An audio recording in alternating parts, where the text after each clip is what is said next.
that's the way a lot of people think about curses. They think it really has that superstitious kind of feel to it. Like, Yes. oh no, this person said this and they somehow have the power to do that. Right. And because of that, then I'm destined or doomed, I should say, to like bad luck Sure, or sure. whatever, I'm never going to win. We're never going to win. We're the never Stanley going to Cup. win. We're never going to win. Yeah. Yeah.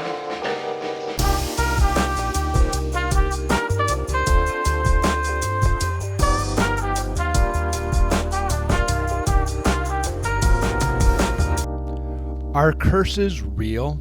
You might hear about someone being able to put a curse on you or a generational curse that follows a family. Is that a thing? What does the Bible say? This is episode 31 of season 2 of Unhurried. I'm your host, Doug Kyle. Ryan alongside me in the studio. Thanks for the coffee, by the way, Hey, Ryan. you're welcome. You picked up a little Moster coffee for me this morning. Appreciate it. I did. Yeah, I definitely needed it today. So, I do too, yeah. I was like, all right, I'm going to go make a coffee run for us. I appreciate it. Hopefully this starts to kick in. If I start speaking faster as Sure. this Sure. podcast goes on, you'll know it's having its Yeah, impact. I've been pacing myself. I got a quad shot today. Oh no. So Oh no. I'm halfway through and I don't feel like it's kicked in yet. So, here we go. The quad shot is all caffeine? Yeah. All caffeinated. Yeah, because their lattes usually come with 2 shots. And so I was like, can we double Yeah. that? And so. Wow. All right. Here we so are. Here we go. We're off. So it'll be like a 20-minute podcast. We'll be done so quickly. Cover twice as much stuff as usual. Exactly. Oh man. Well, happy anniversary also. You had Thank you you. guys celebrate your anniversary this weekend. We missed Yes, you we on did. Sunday morning because you guys were celebrating as you should have, Yeah. which is awesome. Yeah. How many years is it? 12 years. Yeah. 12 years. So, and then we'll be 20 years in January. So we've been together because we were high school sweethearts. Oh, so 20 years together. 20 years together. Yeah, and 12 years married. And 12 years married. Yeah. Wow, 2 Yeah. decades. I know. Amazing. I know. I can't believe it. Like, God has been so good to us, and we're just so blessed. Do you have like one of your earliest photos, like of you two together? Oh, sure. I can yet? find one. I want to see that. I'm going to 20 put it years in. ago. I'm going to put it in. I'll right. splice it into the podcast. Splice it Yeah. in. I want to see that. Yeah, That's, yeah. I look very different. Very, very different. I tell Mandy all the time that she helped me with my glow up. Like yeah. All right, nice. yeah. So helped you grow up and glow up. yes, exactly. both exactly. Yeah, I have like spiky hair and I look very different. That's funny. But yeah, That's funny. Well, it's like I'll do the math here, but it's 30 something for us. So Wow. we're married. So Right, you got a ways to go. But yeah. 12, a dozen. It doesn't. That's it doesn't. amazing. I know. God has been so good to us. We've been down here in San Diego for nine of those 12 years, and we have 3 beautiful children, and so it's like we're just living life, Yeah. in beautiful sunny San Diego. So yeah. I love it. Well, we missed you on Sunday. Yeah. Everything fell apart. I heard. If you were there on Sunday, you probably didn't notice, Right. Because fortunately the tech team they worked feverishly to Right. make it happen. Right. But, really nothing to do with you being gone. It was just that there was a couple power outages Sure, over the weekend sure. here at church, and so when the tech team got here, so much stuff was lost on the computer. The connections hadn't been made.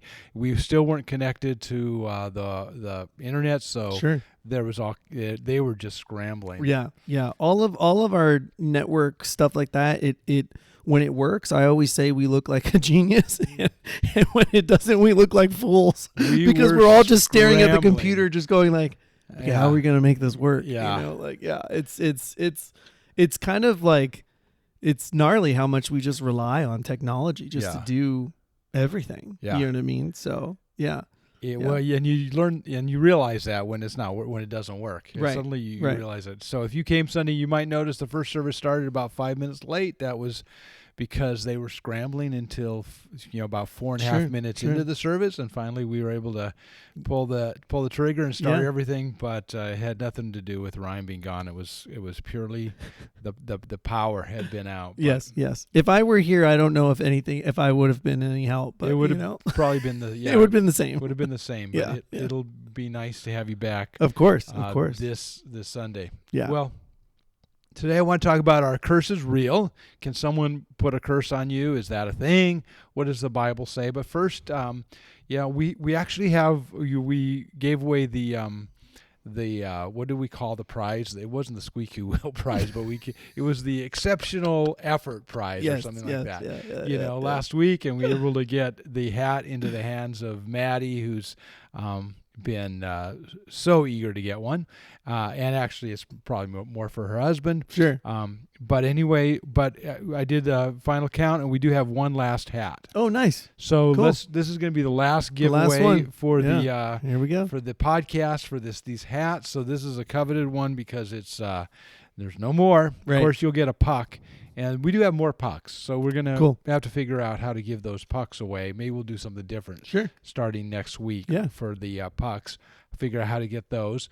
But I've got a series of cards here. If you want to just shuffle those around and pull out one of them, and I've got names attached to each one, and we'll see who wins the final hat.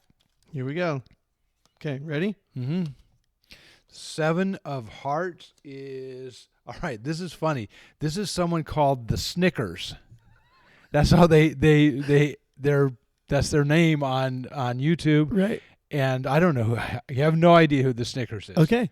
So if you're the Snickers, we're going to reach out. We need you to tell us who you are, and you won the final hat. So congratulations to the Snickers. Now it just makes me want some candy. I know. That's a great name. The Snickers.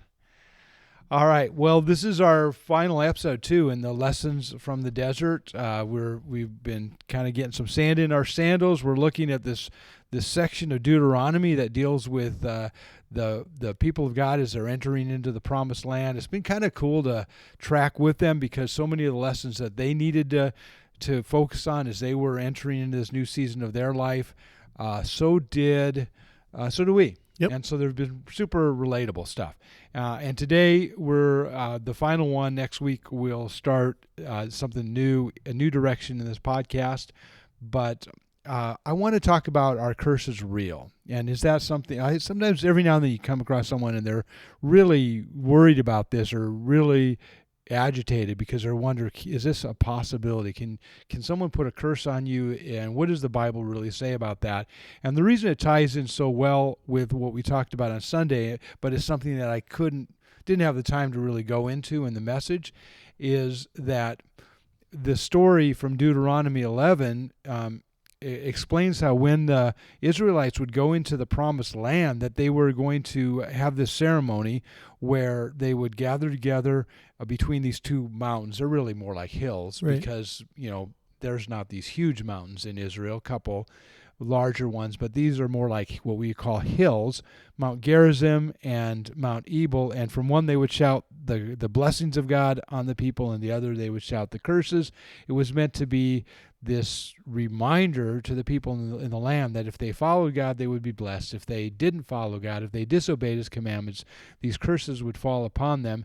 And it kind of raises the question, so what does that say? Are there really curses in life, and what does that mean? And the passage says this in Deuteronomy 11:26. See, I am setting before you today a blessing and a curse. The blessing if you obey the commands of the Lord your God, and the curse if you disobey the commands of the Lord your God. So there's clearly these opposite extremes, blessings and curses in the Christian life. And what does that mean for us today, and how does that apply to when we talk about being cursed? Is there a parallel? And this really comes out of a conversation I had with someone after the service that was sort of worried that could be a possibility for a friend of theirs. And even hearing about this message kind of raised that in their mind. So it made me think this would be worth exploring a little bit more deeply. Yeah. Right. Well, here it's used as the opposite of blessings. It's clearly, blessings are on one side, curses on the other. It actually, the word curse here in the original language could be translated condemnation or judgment. So the blessing is really God's favor, and the curses are really God's judgment. So maybe even sometimes if we change those words, it kind of takes some of the sting out of them. As we've addressed so often in this series, this was a unique time in Israel's life that we can't necessarily translate perfectly to today. We've talked about this a lot, but I feel like since the question came out again yesterday, I'm thinking we probably can't stress this enough, that Israel, as they were going into the Promised Land, God made a direct connection between their obedience and their experience of success and rainfall and crops and good things happening in their lives, even being able to bear children and have a generation come after them and grandkids, and all of that was connected. But even in our series, Wes a few weeks ago was preaching one of the messages, and Wes talked about how in their case, childlessness would be an evidence that they weren't following the Lord, and children, but we can't make that parallel today, that just because someone can't have children, it's somehow that they're being disobedient, and if you can have children, somehow you're being obedient. Obviously, the Bible is clear everywhere else that that's not a connection that we can make. Right. Even in the Old Testament and the New Testament. But so this was a very unique time in Israel's history where I want to say the purity of their faith and their purity of their obedience was so important that God set that up as a direct correlation for those early years. So we've said that often. We know in so many other places in the Bible, and we've talked about in this podcast, you can't make the equation that success means you've been blessed and problems mean you've been cursed. And I want to say it over and over again because people get so stumbled by that. Yeah. It really messes them up. Yeah. Yeah. Well, I think we want, you want the 1 + 1 = 2. You know what I mean? You want a reason why things are going in a bad direction or things aren't working out the way that you wanted to. But sometimes that's just life. And God is still faithful through those times, in our lives of struggles and problems and things like that. It doesn't mean that we're, falling away from. Now, there are things that we do that do pull us away. And we've talked about that. Yeah. That do pull us away from God.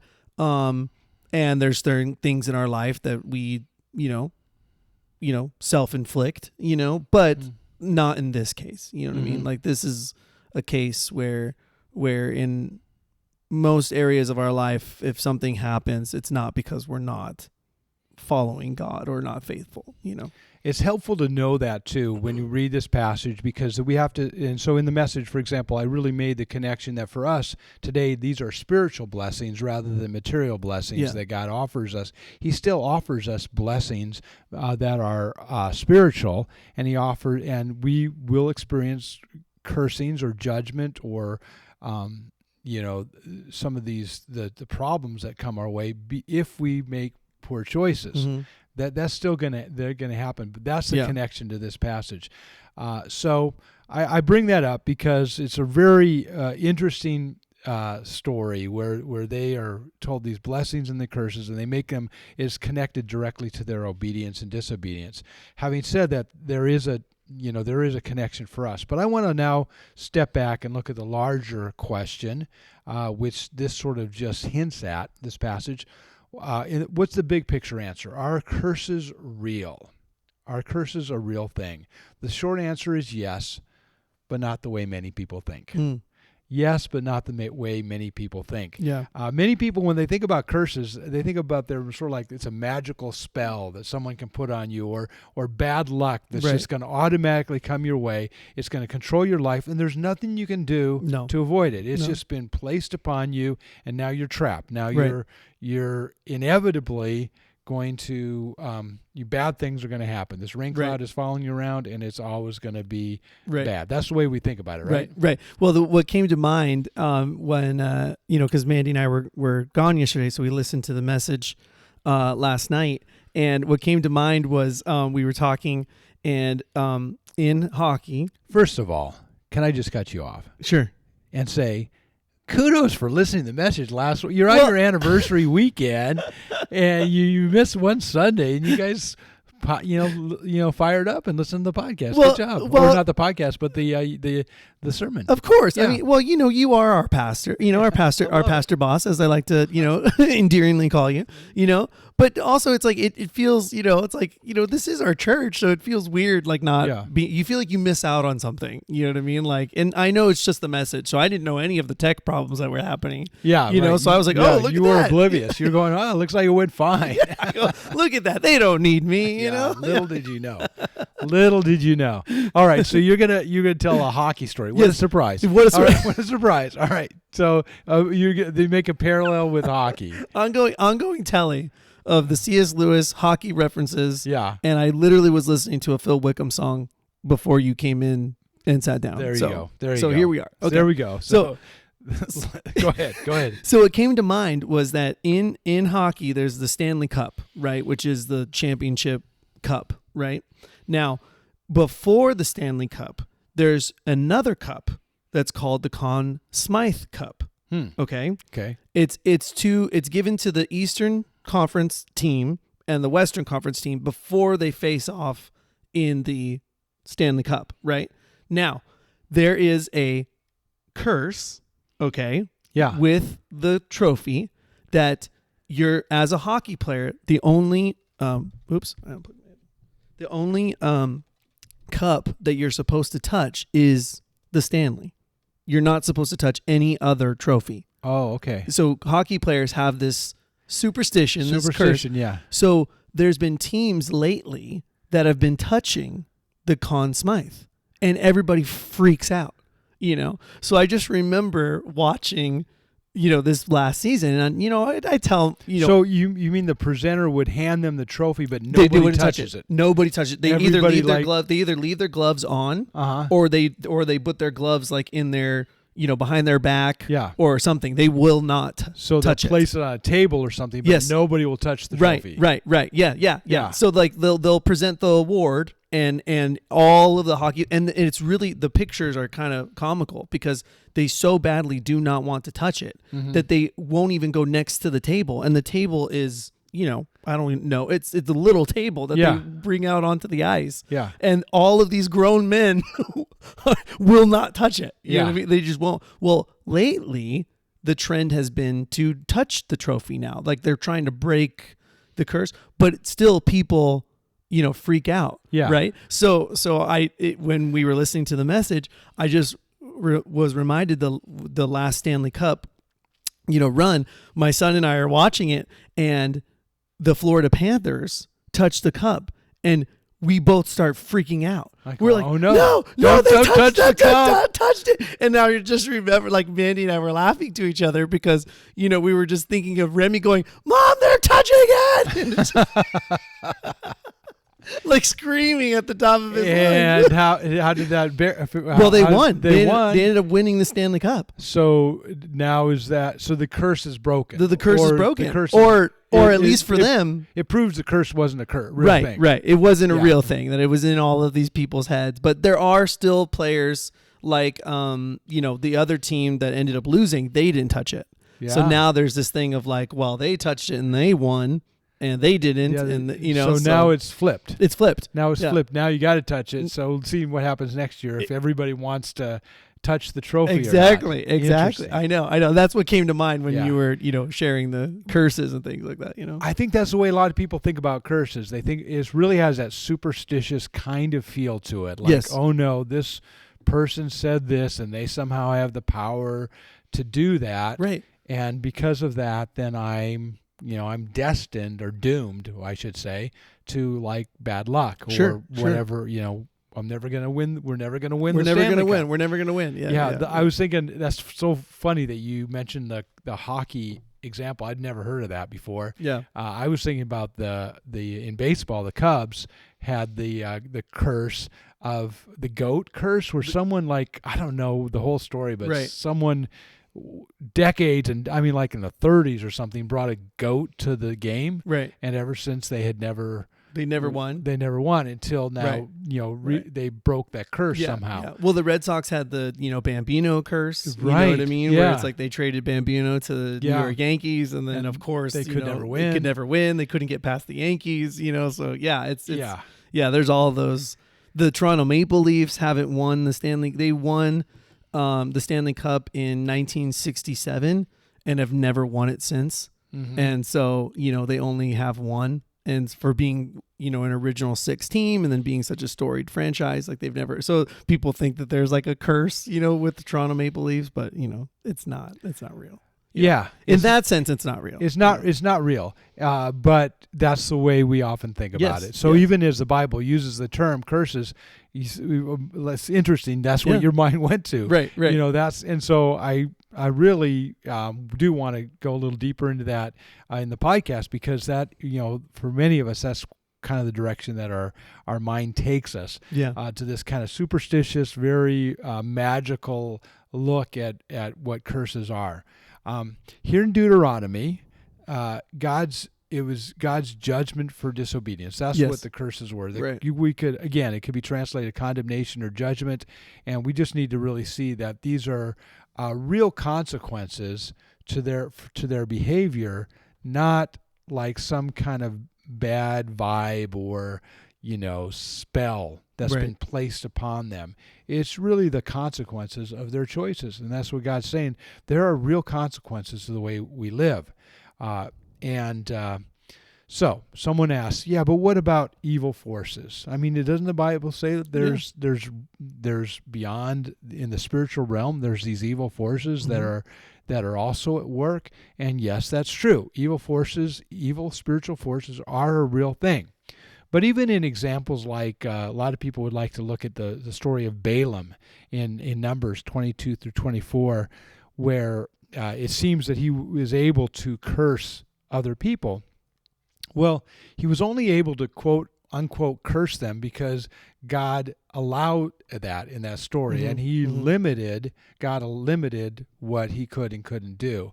So there's not this kind of out of control random cursing that can go on by individuals. Even there, you could see that it is within the limits of God's placing very natural consequences on his people. Yes. Yeah.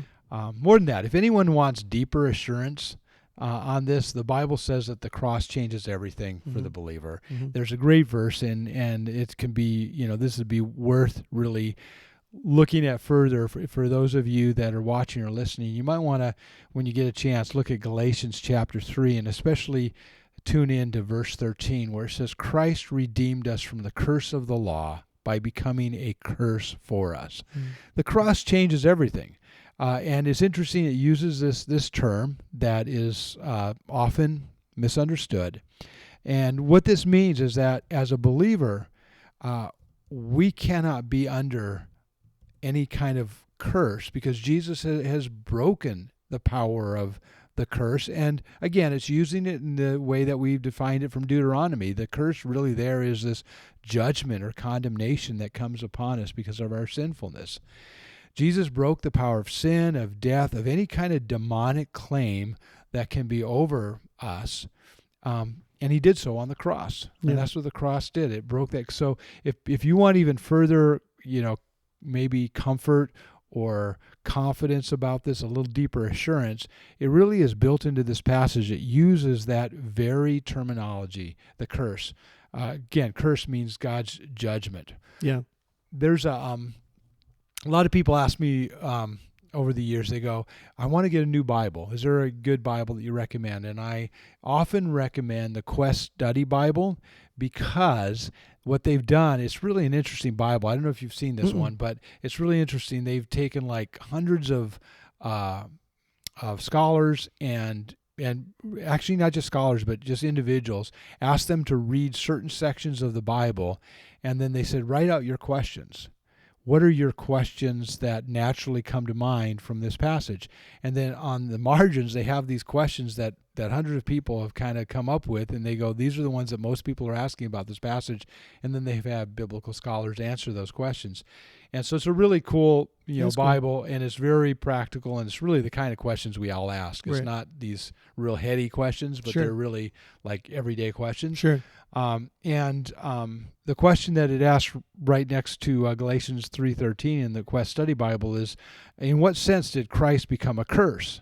And their answer is this, and so I'm just going to read it. It says, when God's law is broken, it imposes a curse, the judgment of God. There again, making the connection between curse and God's judgment. When it goes on to say, when Christ died on the cross, a tree, not only was that a sign of someone who was cursed, from Deuteronomy, interesting, 21:23, but more than that, it was a sign that Christ received God's punishment for our sin. That verse, Galatians 3:13, goes on to say that anyone who dies on a tree is cursed. Right. So it's an idea that this ancient punishment for sin, for breaking the law, was a sign of disobedience. But on an ultimate level, Jesus took our penalty for us. He took our condemnation. He took our judgment. If you will, he took our curse. Right. And he redeemed it. And we are no longer under any kind of curse. So that's like, what a powerful passage, right? If you think about that. Yeah. Yeah. Oh, for sure. I was just reading that too in Deuteronomy. I'm glad that you brought that up. Because it says that because anyone who is hung on a pole or a tree is under God's curse. And I just think that that's so profound. It anticipated there Jesus's death for us. Yes, very much so. That was not just a random throwaway line in there that Paul was able to go, oh, I'll use that. Right. It really shows that God had a plan all the way through.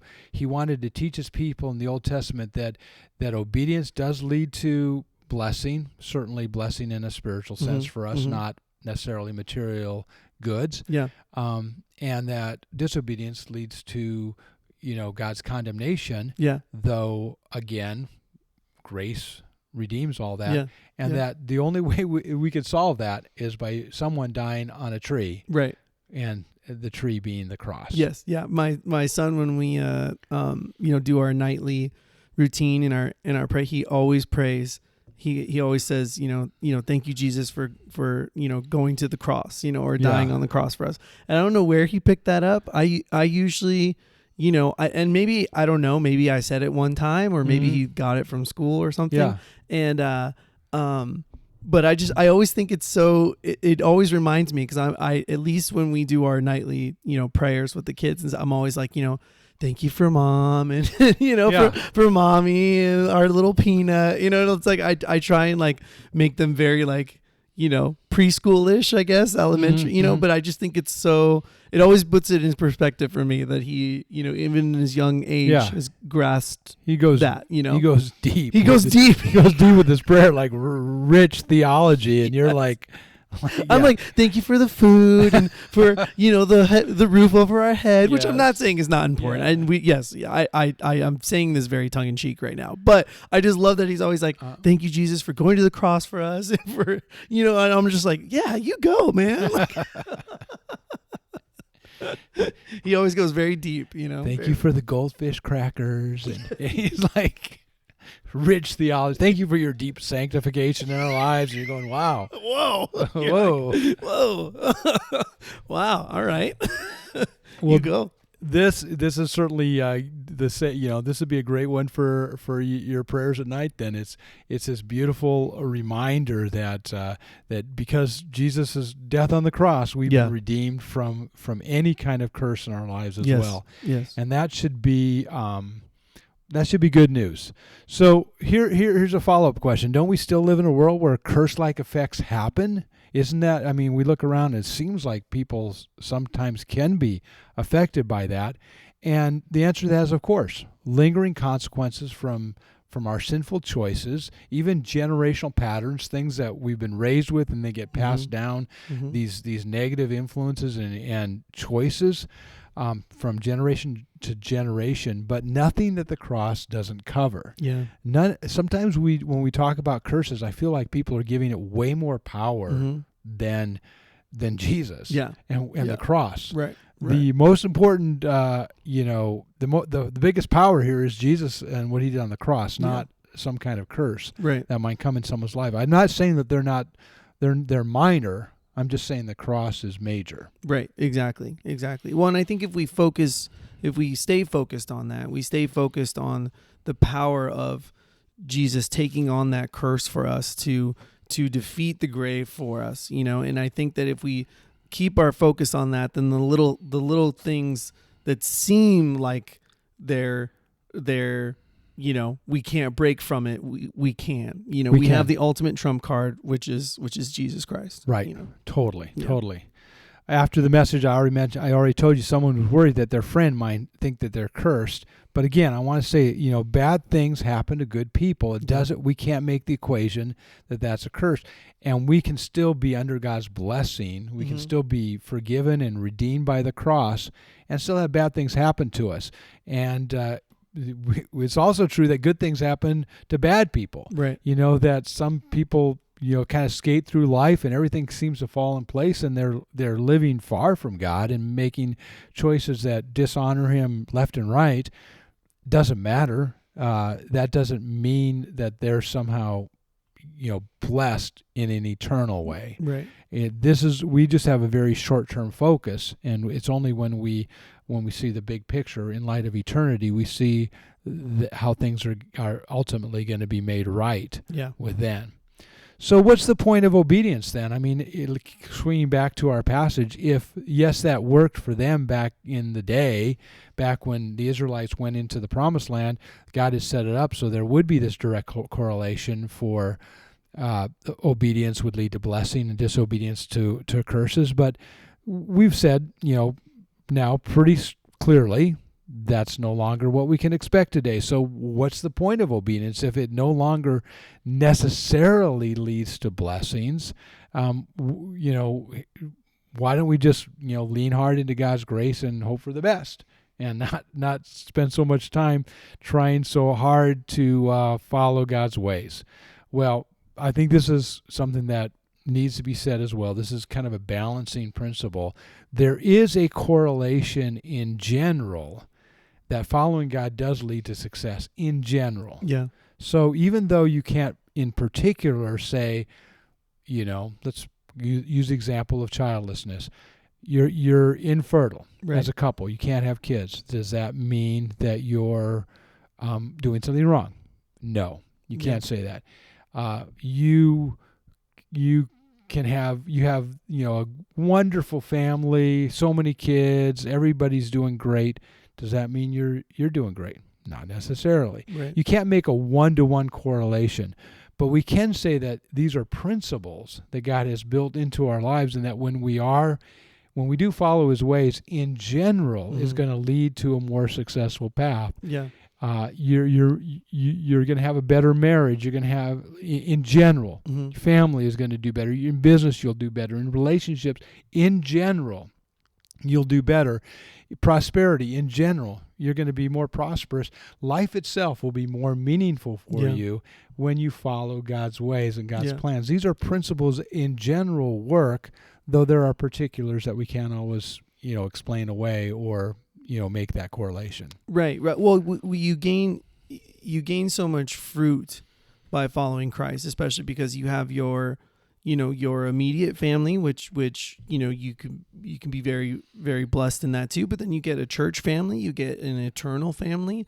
You understand the values and the lessons that God has taught us to then now teach our children and in relationships that we have. So you benefit a lot more from life, I think, in following Christ than just, trying to do it on your own, not that I'm saying you can't, but I just think you gain so much more. It's so much more fruitful. I think of conversations I've had with people that are, I look at their life and I go, man, they really have some deep struggles, some hard things that, just kind of, they seem unfairly, have hit them unfairly. And yet as believers, they're like, I'm just so grateful. Life has been rich. God is blessing me. And you go, that's amazing. Yeah. And then other people that everything seems to be going great in their life, and yet they're far from God, or they're not following him at all. and they're like so frustrated and discontent. Yeah. And you go, what's the difference? The difference is that these principles, as you align yourself with God and His ways, it really does. Our life is much more fulfilling and much richer. But I want to also say, in general, it would lead to better success in general. Yeah. And a great way to illustrate this is the difference between proverbs and promises. So I don't think I've ever talked about this. Maybe when we talked about Proverbs a long time ago in one of my messages, but the difference between Proverbs and promises. A lot of times Proverbs are just these truths that are in general, these principles that are in general true, where promises are things that you go, I can take to the bank. This is always going to be true. Right. Proverbs, again, general principles about how life usually works. Not an ironclad guarantee, where promises are God's specific commitments that always come true. So the Proverbs are these principles that generally work, and if you follow them, it doesn't mean it's always going to work. It just means that life is, I like your chances is the best way to put it. I like your chances. Yeah. If you live according to God's will and according to His ways, I like your chances of things going much better. Here's an example. Proverbs 15:1 says, a gentle answer turns away wrath, but a harsh word stirs up anger. So in general, if you give a gentle answer, let's say someone's really heated up and they're maybe wanting to start an argument with you or a conflict, and if you answer in a general way, it says it turns away wrath. Does that always happen? Not always. Sometimes people are just people. And, they're for whatever reason, they're going to go off no matter how you respond. Yeah. But in general, this is a principle that's going to win the day for you most of the time. I like your chances.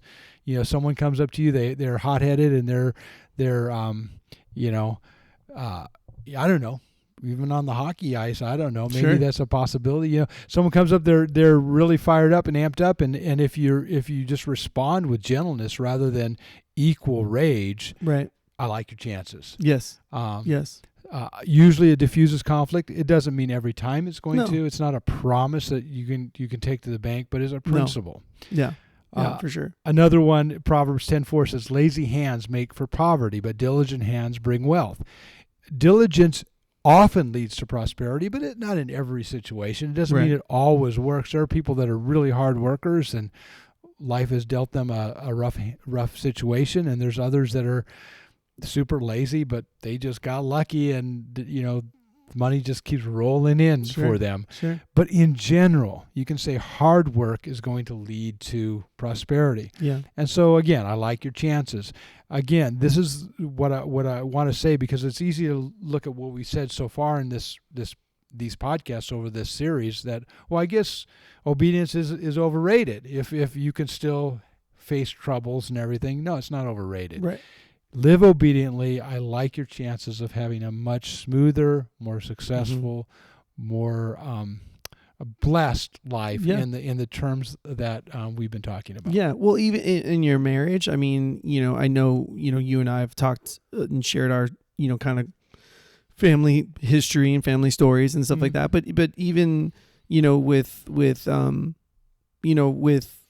with that, like how fruitful your marriage can be if you're obedient to the promises that you've made to each other. You know what I mean? And how you've seen, especially, for being a pastor for so long, how destructive things can be when people aren't obedient to each other. Yes. And they're not loyal to each other, and how destructive that can be, to their relationship and also, their children's relationship too. It's like, But you can see the fruit if you stay in it. If you stay in the fight and you stay in the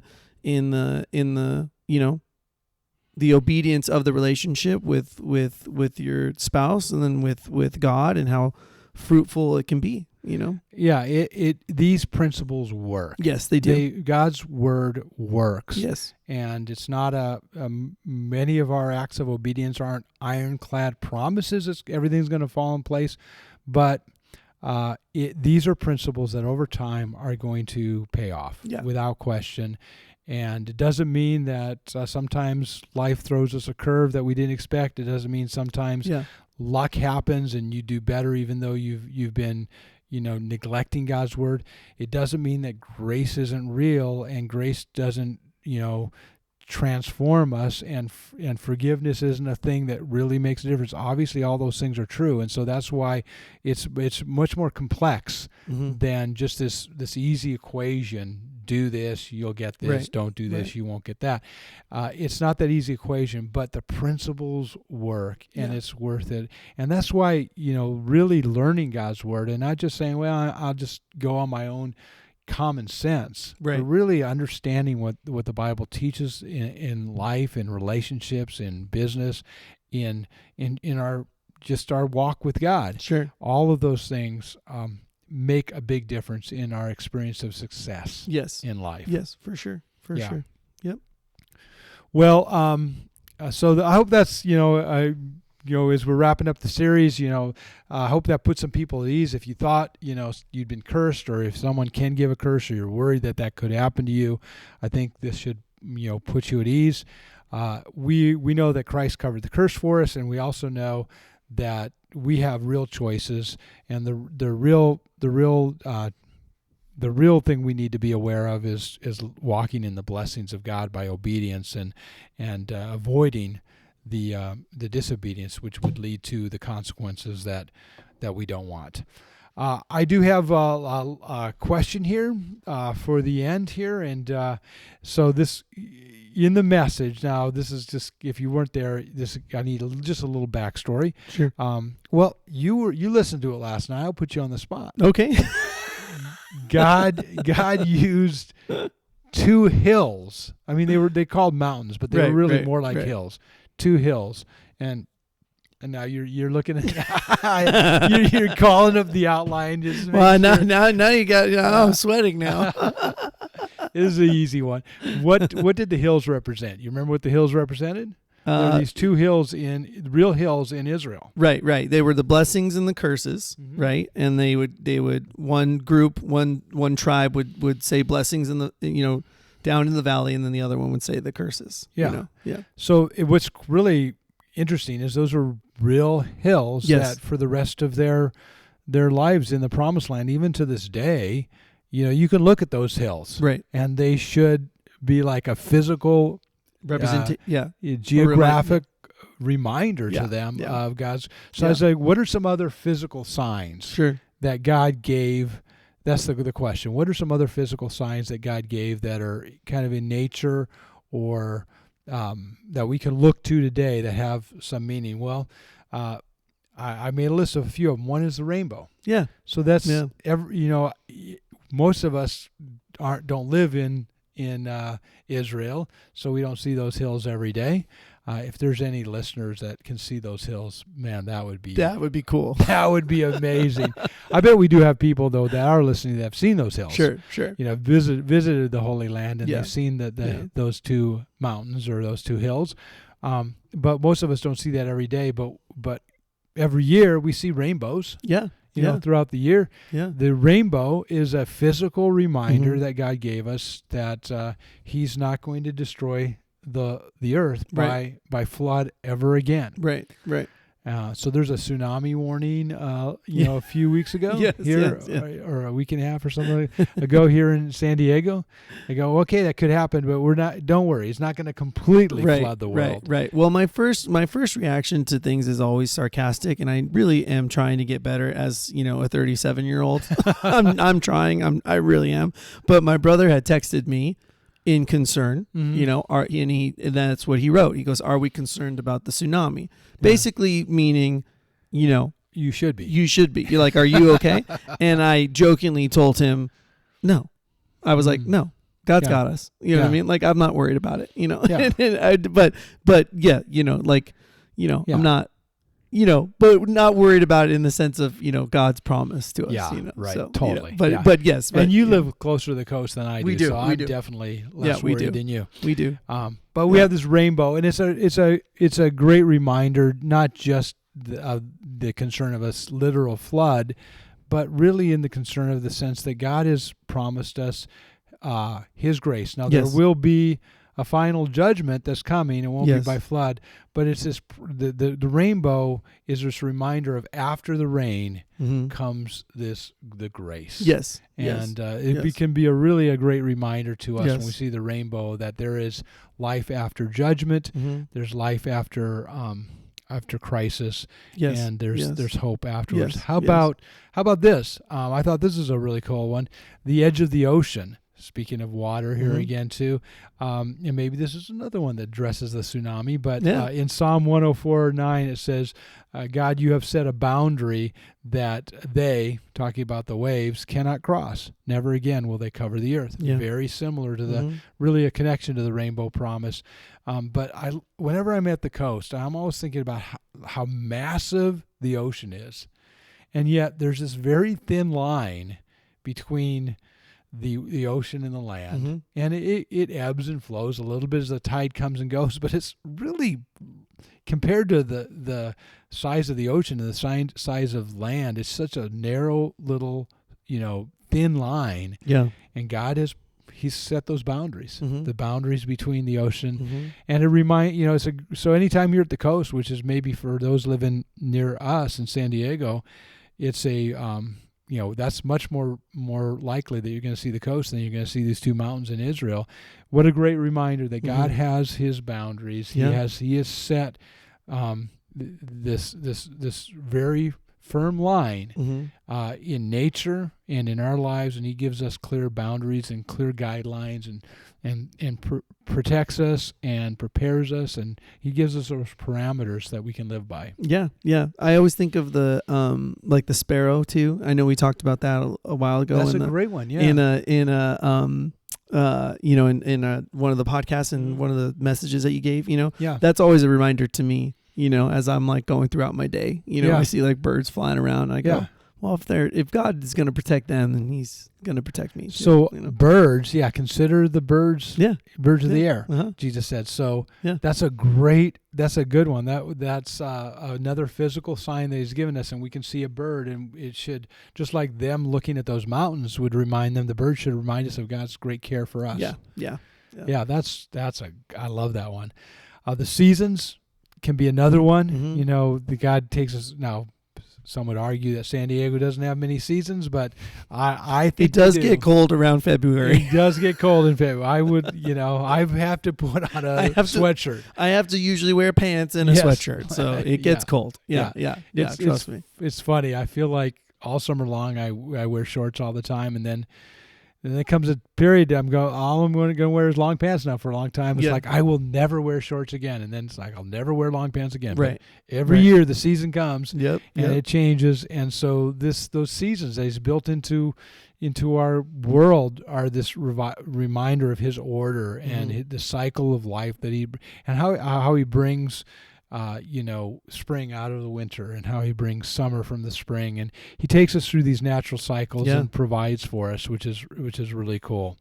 And then sleep is another one. He gives us sleep every night, and the Sabbath every week, and those are reminders of the need to just rest in Him. Yeah. That He doesn't want us it's not all up to us. That God never sleeps, but so that we can. Right. We can realize that He's in control even when we check out, so to speak, and just have to be refreshed.